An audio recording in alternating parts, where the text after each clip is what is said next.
It looks like it might be live now, finally. Okay. Let's do a quick change here and everything.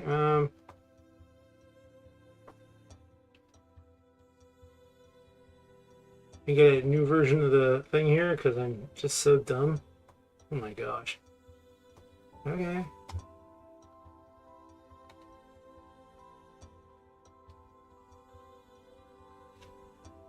Alright, so YouTube's backend is weird. Alright. So dumb.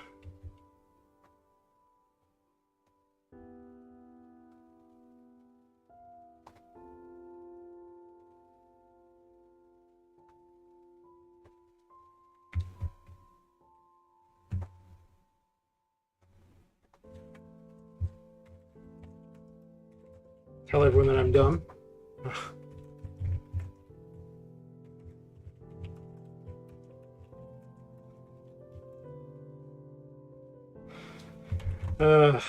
It's just great. I don't know, just make all these mistakes. Yeah, they're fun. I don't mind. I mean, I'm happy with making a fool of myself because it's how you're gonna learn, right?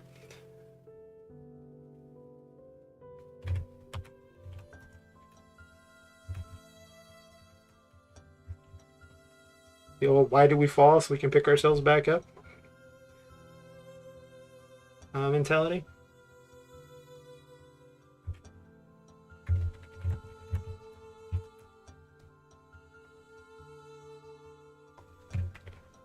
Alright.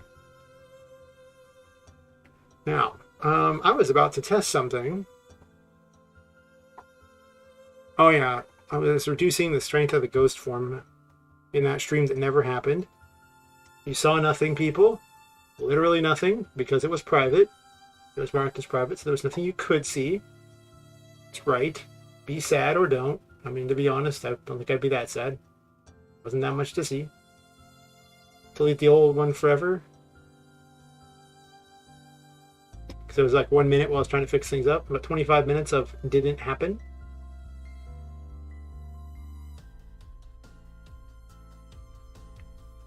Whatever. So to recap what I did in the previous one there, I changed the Jack in the Box boss's attacks to also include being under the player as well, so the player would have to move. I added a new one that does diagonals as well, so it just does an X on the screen under the player and to the four corners of that, but at diagonals. So the 1, 3, 7, and 9 directions. Alright, there's that. That's a little better. It still refills pretty quick though, so she can still spam it pretty hard, I think. There might need to be a restrictor on, like she might need a certain amount to be able to use it. Like maybe it needs to be at 2 before she can use it, so she can't just keep clicking. She can't really keep clicking right now though. She clicks pretty often. I'm worried that the player will use that as a method of just dodging everything by just constantly spamming it. I don't know. I just saw the speedrunning marathon or parts of it, you know, I was like, wait a minute, this is actually kind of broken. I think there needs to be a restrictor of at least costing 2. I may increase the number a little bit though. We'll do lucky number 7 for now. Just balance my game by having 7s, 13s, and other fun numbers like 69 and 420. Just be weird like that. Don't tell anybody. Because I just screwed up and told everyone, but yeah, whatever. At least I made it easy. I think I'll demand maybe at 2 or something. Or I could introduce a cooldown. I mean, technically, by just simply making him wait till 2, the spirit regenerates anyway. So eventually you'd be able to use it again after what amounts to a cooldown. There's no visual cue though for it, so it doesn't really like tell you that. I wish the Jack in the Box was faster. There's just a lot of enemies spamming around though, so it's not like it matters that much, but it almost seems like it's not that relevant, because sometimes if they're not like directly chasing the player, they kind of wander off. Well, this moves him away from play if they get close enough, but otherwise...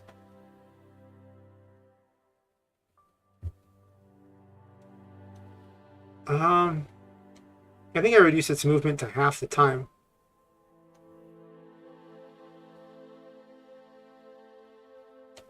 Let's just set it to move all the time and see what happens, because I really don't like that it's just kind of getting left in the dust by the player.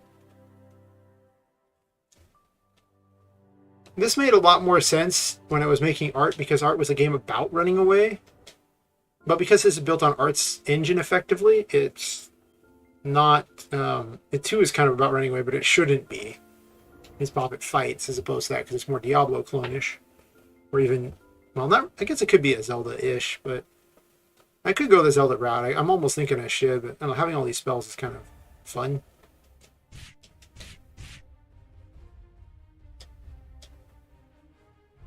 It is a little hard to see some things, though. Like, I'm noticing that, like, the projectiles seem like they're a little bit tough to see because they get hit by, and I know they're coming, but I really can't tell.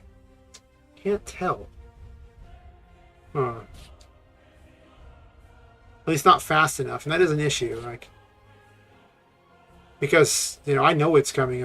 Regular players can even know that, so. That's weird. I have no idea what hit the player there.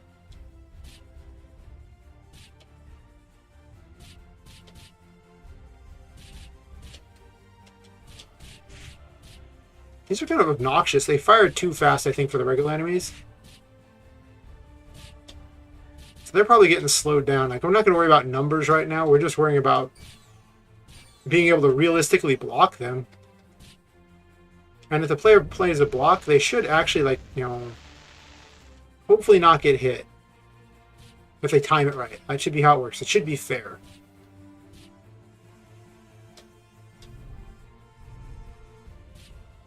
I guess the player is just thrown away, but the boss has a teleport to catch the player, so it's not like they can ever truly escape the boss.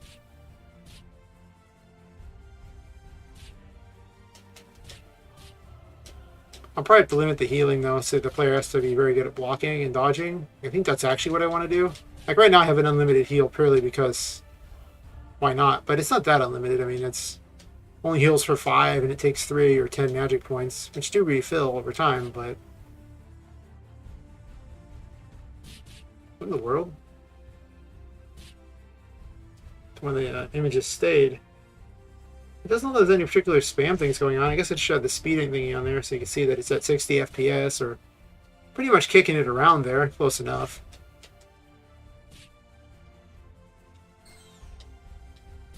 I guess I want to see if the fires cause enough of a issue with the FPS. They're probably not, because I mean, art has a level where it's a force that's bursting into flames, so... that one there gets to something like 60 plus fires going at any given time, and it doesn't really seem to affect anything. But art also doesn't have as many weird projectiles flying around yet, because I hadn't even got to the point where I had stuff going on there. The freezing is completely OP at the moment. Like, the old freeze and drop of fire on them does a bunch of damage if you freeze them and then do it immediately. We managed to dodge that. Interesting. Sometimes it takes a while for that to trigger.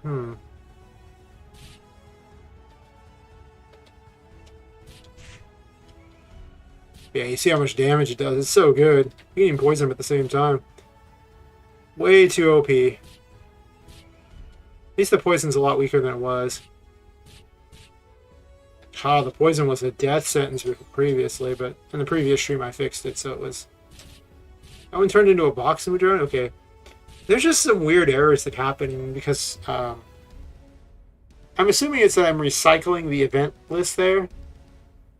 Because you have to keep removing things from the event list, because if you don't, ARM will sit there and try to parse an entire event list with, like, even a bunch of blank spots. And it might not seem that bad, but this map is made up of, like, hundreds of events. So every time you run around it, it keeps adding and removing the events. It quickly actually just overwhelms RPGMaker, which is why I had to make it a whole event spawner, because all the other ones don't do that. So theirs don't work. Like this, you can't do that with Galv's or the Vishu Stella one. I don't know if there's any other ones in those, but So I'd have my very own special event spawner just for that. Very awkward. Okay, and then let's see. I'm not sure how many balance that goes for. It might just. I don't know. I just got to build things around being able to deal with that, I suppose. I mean, we saw how fast these things were firing, and it was way too quick. Sorry, too quick. Too click. Yeah, that's right. Too click. Don't click too much.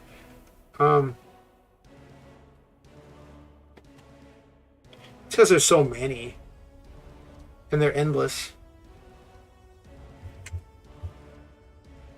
I guess we'll do 150. Because, I mean, they just completely slam the player. This is just a ticker that ticks up, and when it hits the number, it triggers the action and then does that. Basically, every time it runs through this, it does that. So after 150 times of running through this code, it will, in fact, do that. So basically 150 frames. You can't use weights because it makes jerky, weird movement. It's not very good. His arm doesn't let you do a weight while accomplishing other code. It just sits there and stops the whole event, and it's just the most awkward thing possible. These already seem obnoxious enough. Like, I get clobbered by those pretty hard. Also, they're hard to see. So I think I actually just need to give them more light. But maybe they just need to be white. Like a white light. I decided to get all funny with my coloring here. But I think that's just not fair to the player.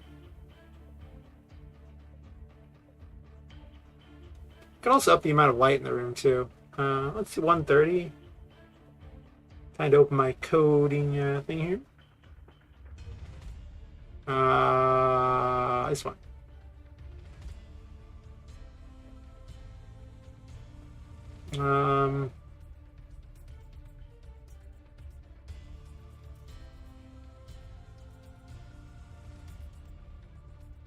So I'm using Real World Night. And I got rid of 130 on that one, so I could add the green back in. The game's very different if you don't have a lighting thing going. But part of me wonders if I even need a lighting thing. Which is so ironic coming from me, of all people, you know, being the head of community lighting. You think that I, of all people, would be advocating to, you know, use a lighting plugin. But I'm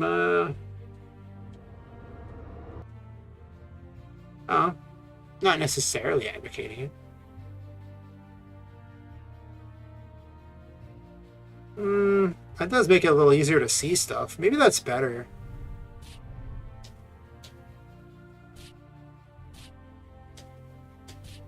Because the blue is just so dark. And a lot of my problems would go away without this attack being a thing. But I really just don't see how you would fight otherwise against the unlimited hordes. But it really is just so OP. I want to kind of take it out of art as well.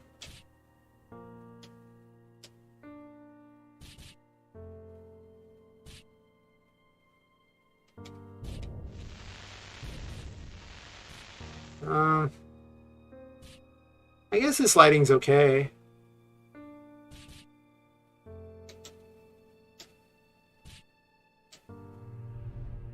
I almost kind of like it when it's a little brighter like that with the green. Let's try just green. I'm curious about this.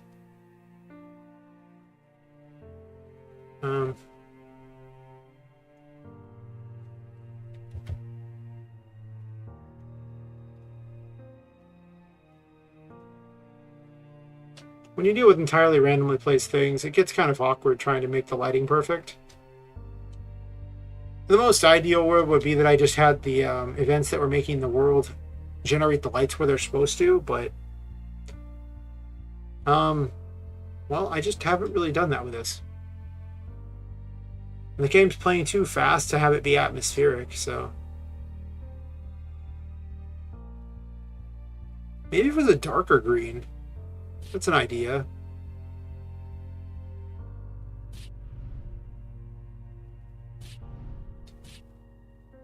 But it turns everything green, so it's kind of... It's too easy to see everything. I don't know. It needs to be not that easy to see, but I think that green is just not the best green in the world. It's time to get a darker one.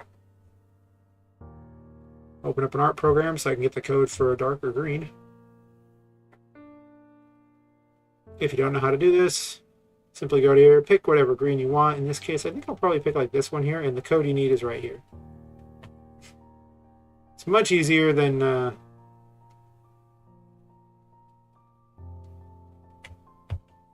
remembering them or having to go to some website. Just boom, color picker. Nice.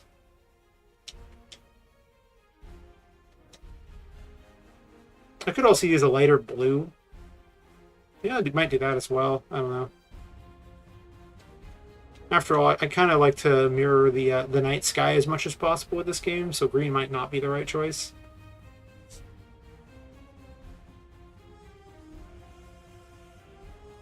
Or maybe for the Halloween area, but I don't know, it shows too much.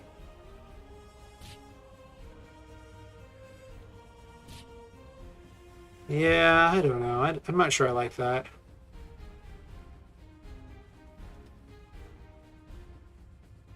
I just have generic blue as my thing. Which I'm pretty certain is this blue. No, it's this blue that I'm using. Well, this blue turned out to be so dark it was hard to see things.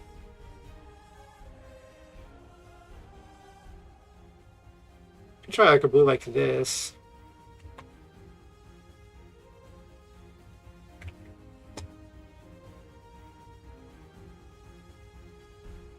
Let's put event 31 back in.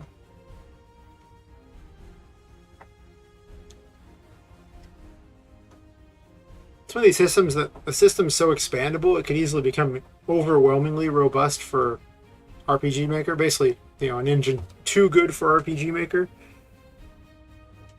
Practically, well, not really simulating a UE per se, but it does allow for some decent faking it, I guess. Yeah. Yeah.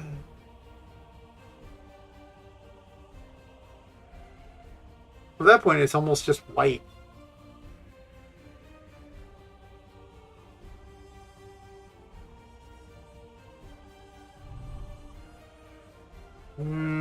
It almost just needs that. It's a little darker to show, because the attic's not so full. Because I want the player to be able to run around, so it can be kind of full, but I want it to be weird junk that they're running around amongst to find these things.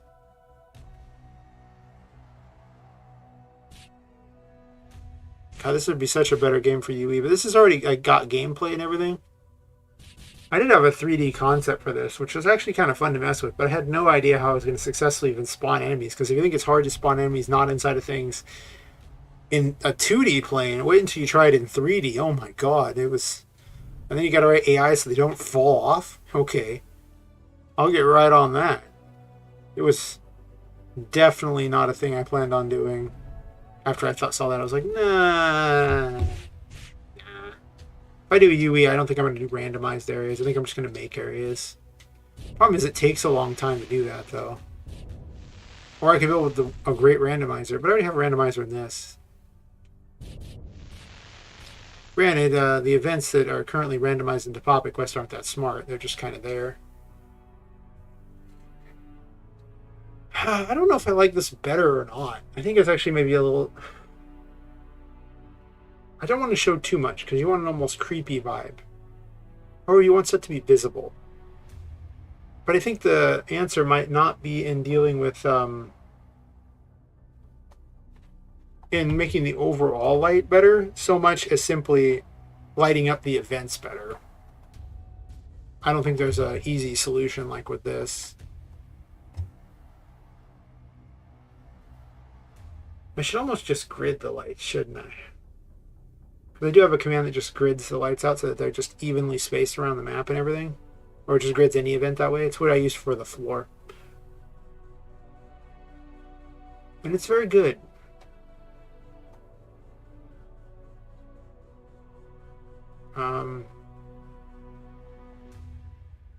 Yeah, it's just used right here. I'm gonna try it with a grid. I think that's a good idea, honestly. I don't like the lights being so erratic.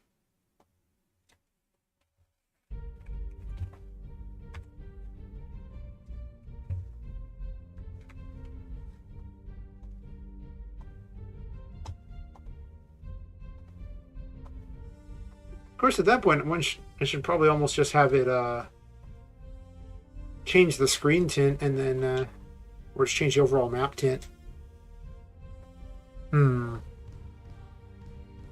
That would save having to have a bunch of lights around there if it just tints the screen dark in the first place. It's not a bad idea. Anything that saves resources, because RPGMaker really doesn't give you access to a whole lot of resources.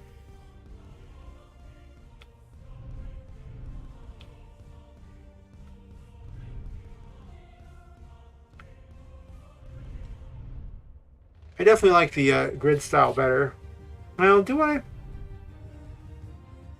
Well, unless I'm going to have like lamps or something that randomly appear and light up certain areas, it's not really making any sense for me to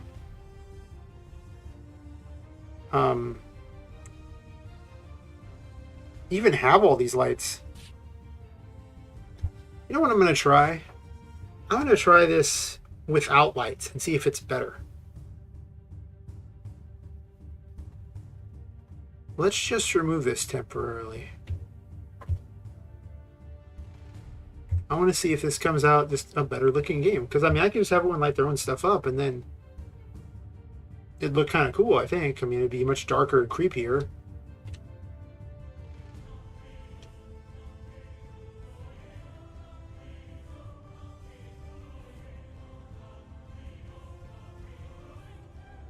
Could make a pretty sweet 2D game, but a point-and-click adventure. You know, after balancing these combat systems, I'm starting to think that I might want to do that. Ooh.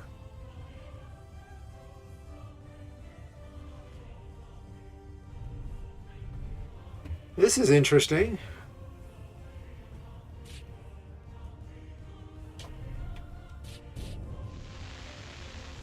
I almost like this better. Because it focuses where the combat is and it shows you running off into the darkness, making it a little creepier. Plus, it gives you a better idea what objectives are. You know, this might be the change of champions. Plus, it also vastly reduces the resource requirements. Also, this thing is really hard to hit from the side, apparently. Wonder why that is. Anyway, something I can do later, probably, but... Ah, look at that solid FPS, too, because I don't have to worry about having all the lights. I think the player needs a bigger light, though, and the light almost needs to be moved up, but...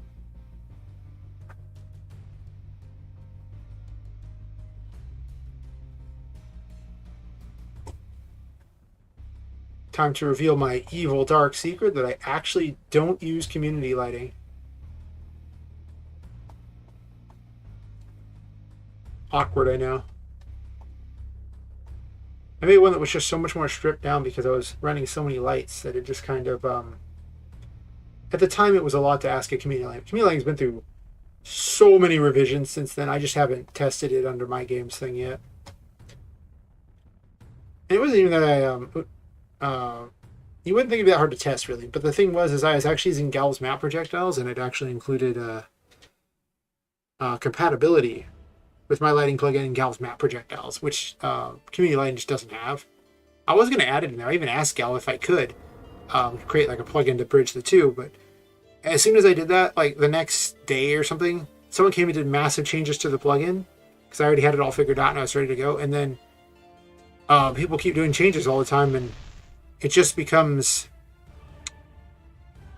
a lot of extra work to figure out all the changes that are made, how that would affect the compatibility with Gal's map projectiles, and it just... But now that I'm using Gal's map projectiles, okay, I like this better without the blue. I really do. Wow. That's just a bonus right there. Like, I want it to be dark. Gives it more of a creepy vibe. Of course, my background music that I'm listening to gives it a not creepy vibe, but... Listen...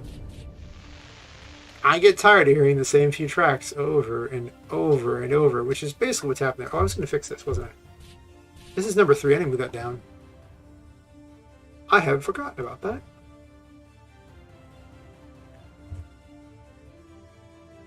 The hit collision for that bed, it's too high. You can't run behind it. I don't like it. It's got to go down pretty far, so probably minus 30. So I just moved it down 30 pixels because it's the minus Y coordinate. You just have to update all those all the time. It's just how it is.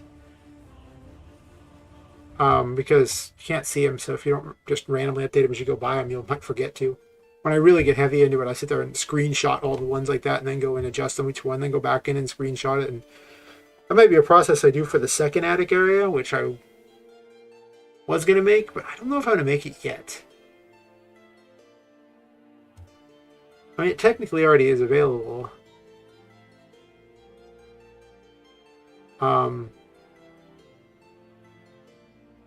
It's this one here. Yeah, I think that's what it was. I wonder how it looks with the black. If I don't need those, that makes such a huge difference. Because there was 40 of those lights around the map. And those map lights were, they had a 1500 pixel radius. They were huge.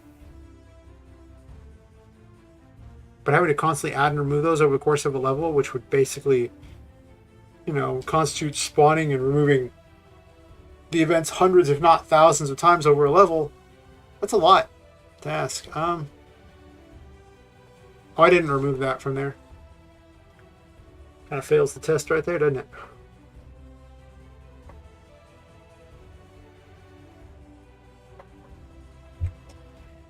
Initial versions of this didn't actually have a lot of lighting too, so there's that problem. Like as I'm putting more events in that are doing things, there's a lot more lighting going on.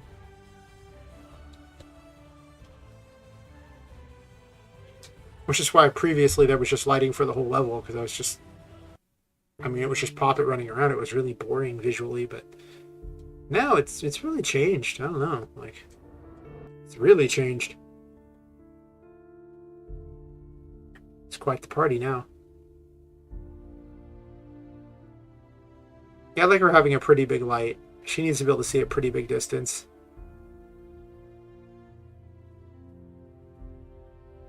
Well, it's kind of off kilter a bit, but...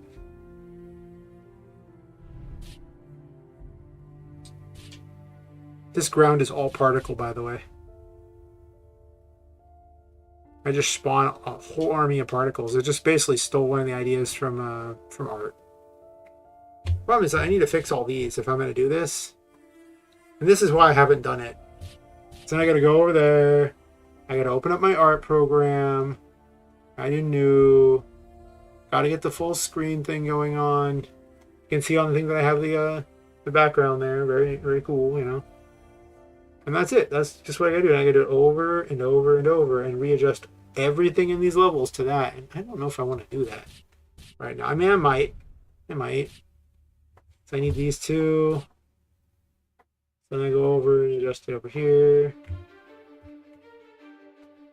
Smooth that off the screen because it's kind of obnoxious.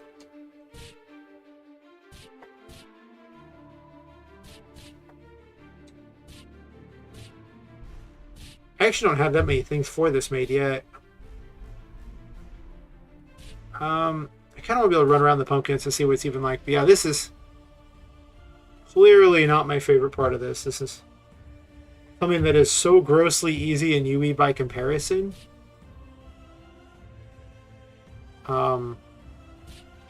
Yeah. These pumpkin houses might need to be graphically adjusted. That thing's just way off too. But once you have these adjusted, like it'll just build the levels for you, so you don't have to really do anything special. Get the skull too. Getting pretty beat up by these. They're not rigged to do anywhere near the damage of the Jack in the Boxes yet. I haven't bothered to really do anything with these beyond last time I made them the little pentagram projectile. Yeah, ever since I got that, like there's just no playing with them anymore. They're just all mean. Also, I need to fix her thing. I don't know. Oh yeah, the little black cat that needs to be a square. Yeah.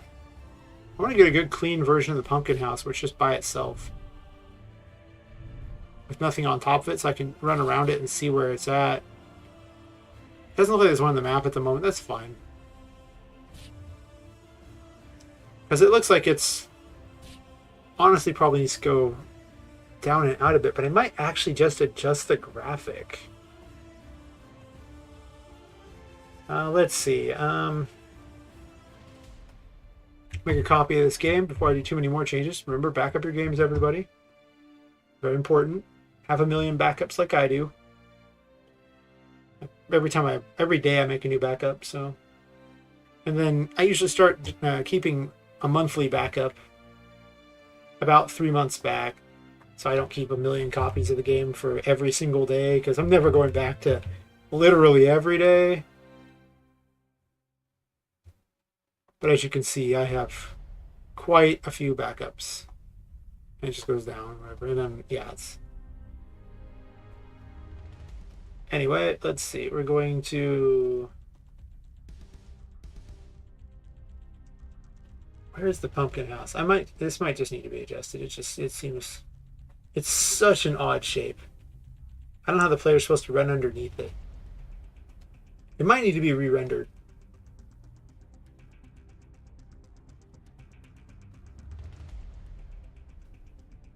Yeah, because the problem is these sides here.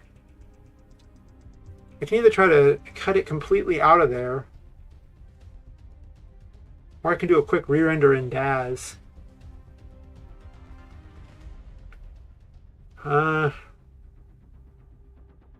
This does assume that DAZ even lets me make this hide this part here. I guess I can look.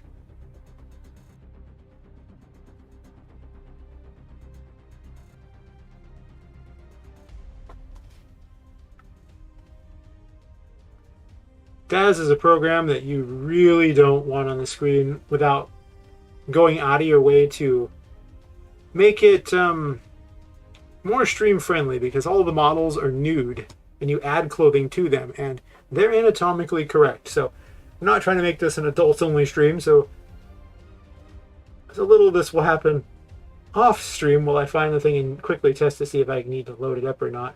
Just a quick prop. It's one of the reasons I don't really want to ever stream this particular thing. It is just kind of dangerous to have on your stream. Just gonna say it, it's not the best choice.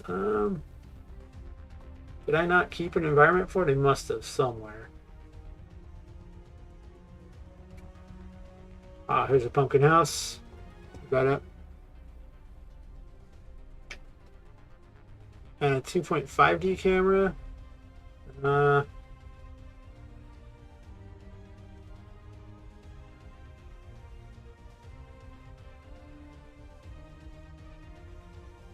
What in the world? Why is it so bright?